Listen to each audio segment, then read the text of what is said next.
Do you still keep up on everything? Oh yes, when I can, I'm glued in. You know what I mean. So and one of the other messages I told them is like they tend to, when their backs are against the wall, that's when they come out and play.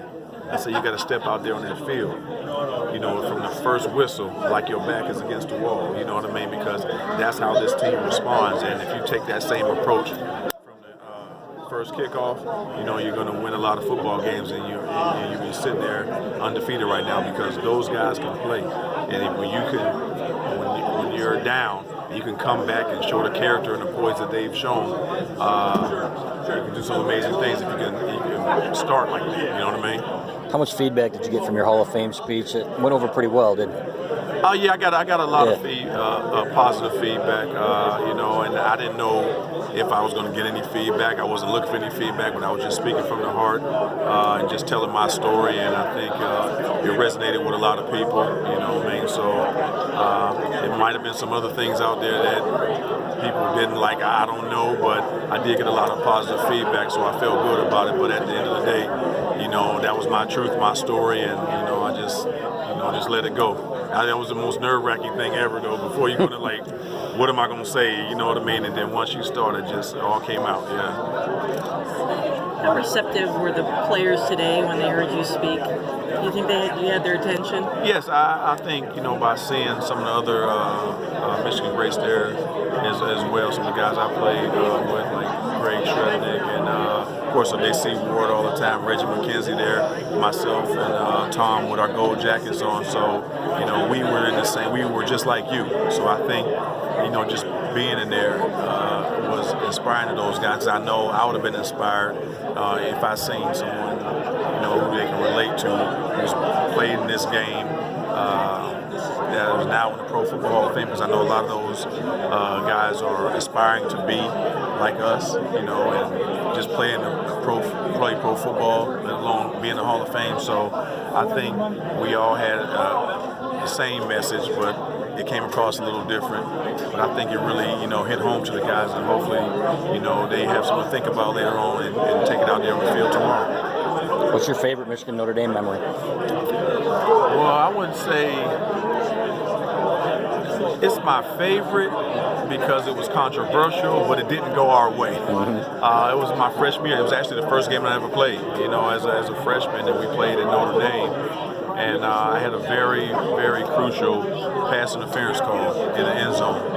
And, I thought it was the end of the world. I thought I blew it for us, but, after seeing it on the replay and the love and the support that I got from my coaches and my teammates, that wasn't no pass interference. And somebody just told me today, you got screwed on that one. It was like, you know what? That was kind of like my coming out party, even though it wasn't,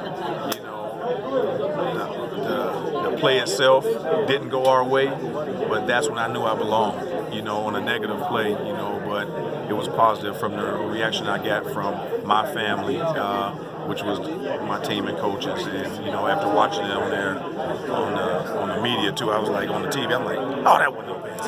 That wasn't no pass. So that was kind of like my breakout moment and my most memorable play for that game. You said someone mentioned that play to you recently. Just how important do you think the rivalry between Michigan and Notre Dame is in college football? I mean, it's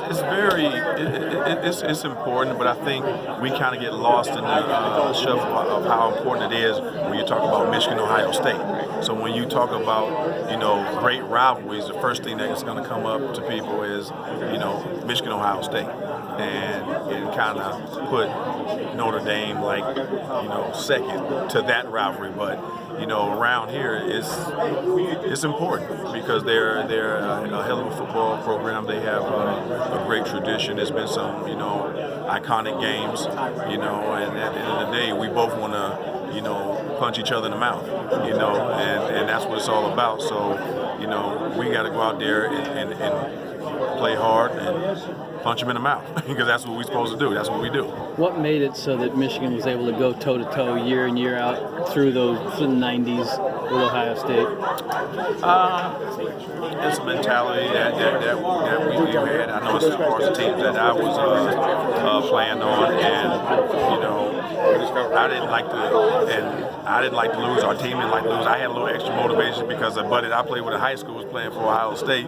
So, you wanted the hometown bragging rights. But, I mean, when you talk about the guys that came before you and you see how much it meant to them, not only did you want to play for yourself and honor your teammates, you want to honor the guys that, came before you because it meant so much to them. Because really, to be honest with you, when I got recruited to come to Michigan, I was supposed to take a visit to Ohio State, and I told the coach, it was Coach Herman at the time who was recruiting me, and Coach Moeller, I said, listen, I'm going to go, I said, I'm come to Michigan, but I'm just going to take my visit to Ohio State just to get my last visit out the way, and then, to go see my buddy that I played with in high school, but I'm going to come to Michigan though. They're like, no, please, you can't do that. I'm like, if you're going to come to Michigan, you come. I'm like, it's for a visit. I'm going to get my little $40 per diem, hang out, you know what I mean, have a good time, but I'm going to come to Michigan, but they really kind of gave me the history of like,